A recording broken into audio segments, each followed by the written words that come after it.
Mini vlog muna tayo for today's video. I-share ko lang sa inyo guys kung ano yung mga ginagawa ko dito sa bahay. Didiligan ko lang muna itong halaman ko dahil natuyo na siya kasi hindi na aabutan ng ulan dito na side. Pagkatapos nito is paliliguan ko na rin yung dalawa kong alaga kasi hindi po sila nakaligo kahapon. Pag pinapaliguan ko itong dalawa kong mga alaga dito, kailangan ko silang itali. Kasi kung hindi mo yan itatali, ay nako, maghahabulan talaga kayong dalawa. Lalo na ito si Lunox, ay nako, ang kulit talaga nito. At mahihirapan kang paliguan yan kung hindi mo siya itatali. Pero ang naguguluhan lang ako, pag umuulan, gusto niyang magbasa-basa sa ulan. O diba, anong utak meron tong aso na to?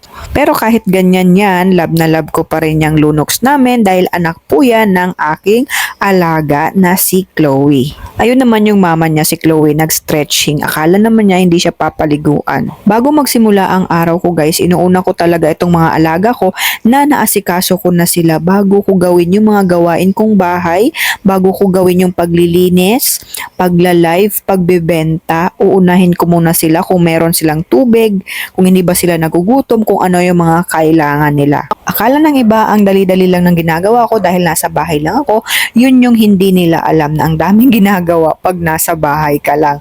Lahat ng gawain, ikaw yung gagawa. At eto, magluluto na naman ako ng ulam ko.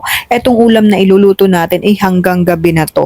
Umaga hanggang gabi, ito na yung ating uulamin para isang lutuan lang. Kasi hindi po pwede na panay luto ako dahil meron din ako mga ginagawa pagkatapos kong maglinis ng bahay. Magluluto pala tayo ng ginataang gulay at lalagyan natin ito ng konting hipon. Matagal na rin akong hindi nakaluto ng ginataang gulay kaya ito magluluto tayo at nilalagyan ko pala ito ng tanglad para mabango siya at lalo tayong gaganahang kumain. Alam niyo ba guys, nahihirapan talaga akong magpapayat dahil ang hilig-hilig kong kumain at ang hilig-hilig ko rin magluto ng pagkain. Gigisa ko lang itong sibuyas, bawang at luya pagkatapos ilalagay na natin dito yung kalabasa. Hindi ako expert sa pagluluto guys ha, ang ginagawa ko lang kung ano yung nakasanayan ko na pagluluto. At dahil mabilis lang naman iluto itong ginataang gulay, ilalagay ko na itong hipon, ayan, para maluto na rin siya at maya-maya kakain na rin tayo. At ayan na siya guys, luto na yung ating ginataang gulay na merong konting hipon. Makakakain na rin ako sa wakas kasi kailangan ko nang kumain dahil late na